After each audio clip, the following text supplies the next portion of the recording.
Hi there.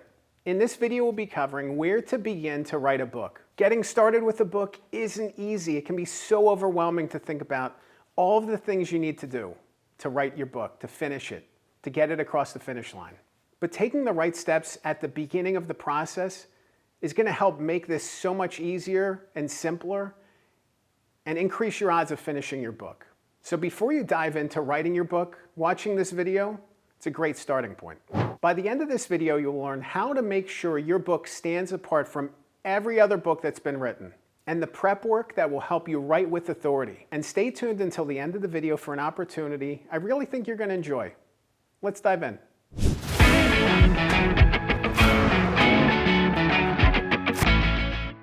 So you want to write a book. That is awesome.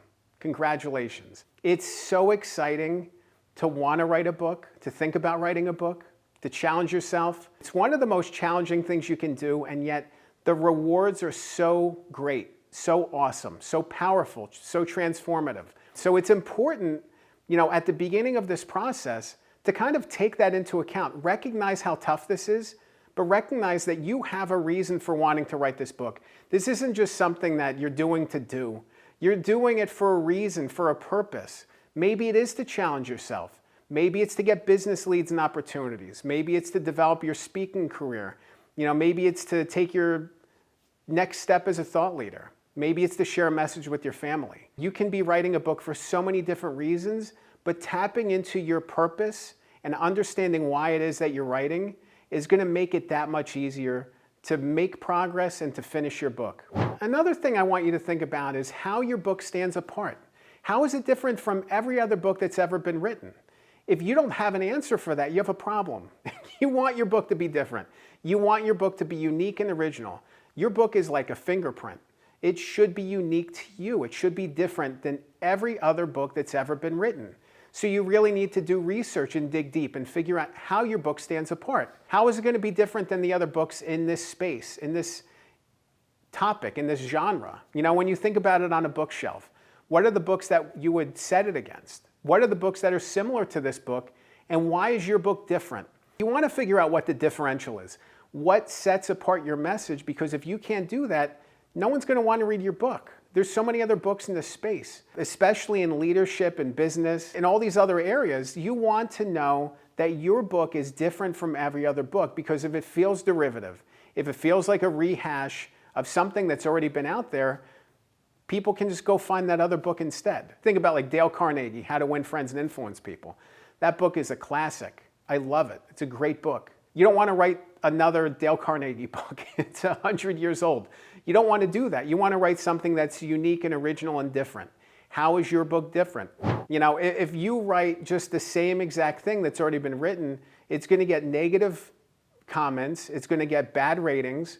It's going to get downvoted and downvalued on the platforms where you need to sell the book.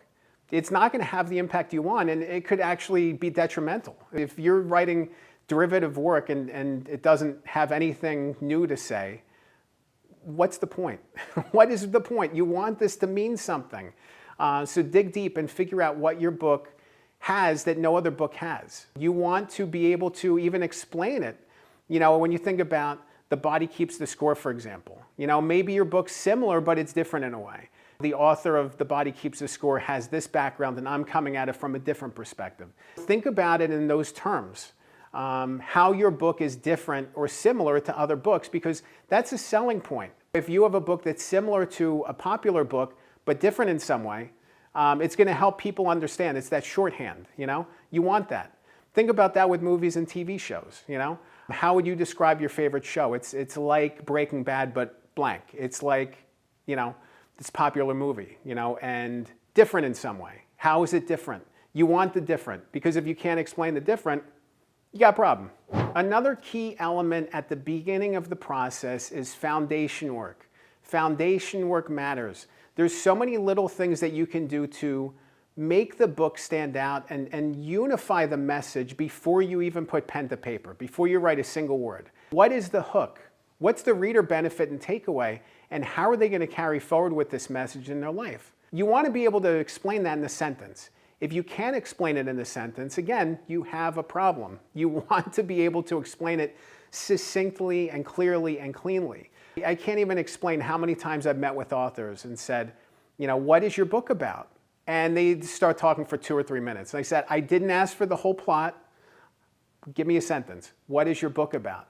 If you can't describe your book in a sentence or two, you really need to step back and think about going back to the uniqueness, what makes your book unique, what makes it different, and what's the selling point for the reader. If you can't describe that in a sentence, if you can't describe that in the introduction, if you can't describe that in the subtitle and title and the cover of the book, if you can't be painfully clear to the reader what they're going to get away from the book, from reading it, they're not going to want to read it. They're not going to have the motivation to keep going because they're going to be too confused. What is this book about? I don't know, but I don't want to keep going. You need to figure out what the reader benefit and takeaway it is and how somebody's going to carry it forward in one sentence. Outline is another big thing. How are you going to structure the book in a way that's advantageous and engaging for the reader? Reading a book is not like a movie, where you watch it all the way through and you see the breaks happen from scene to scene and you keep going. It's not like that. You end a chapter and then there's a new chapter, and it's a challenge to get the reader to want to keep going. They ultimately have to understand there's something in it for them to keep going, and they have to be engaged. So what's the outline that's going to keep them engaged to keep reading amid all of the busyness in their life?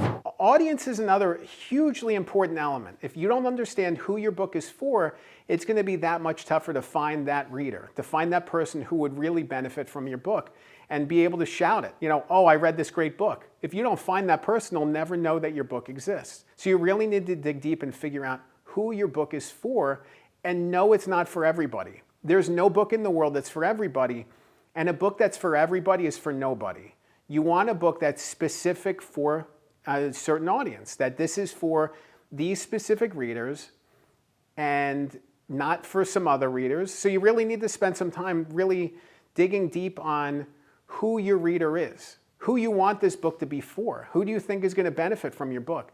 If you don't do those things, you're liable to fall short on connecting with that audience, especially when you come to the publication and promotion side of the book.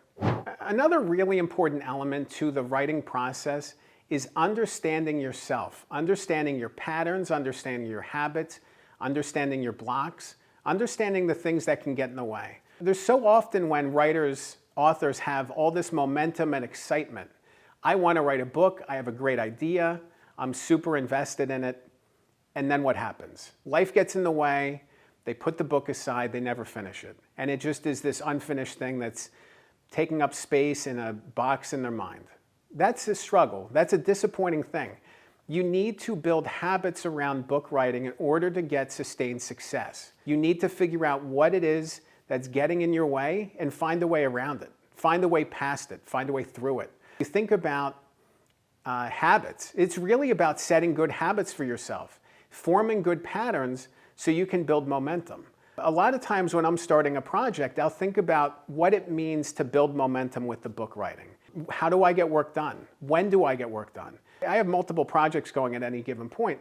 Each project follows a different rhythm, a different pattern, but I try to make it consistent. Every week, I'm going to focus on this book here. On Monday, it's this book. I'm going to spend time on this book this week, this day, every single week.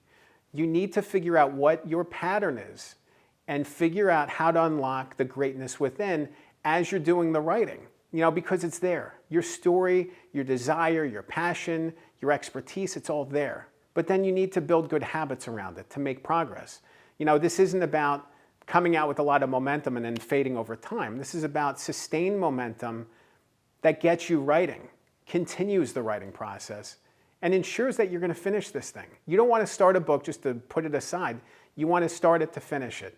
And the way you can do that is by ensuring that you make good habits. If you want to learn more about where to begin to write a book, there's a writing course I created that I'd love for you to check out. It's my Good Book Accountability course, and the website's goodbookmastery.com. You can click the link below. It's a weekly accountability course. We meet weekly, we talk about our progress, we explore what's going right, what's going wrong, the struggles, the doubts, the fears, the issues, and we work through them together. It's so exciting to be able to work in that group environment, and I'd love for you to check it out. Remember, a good book can change your life. I'm Dan Good. Thanks for watching.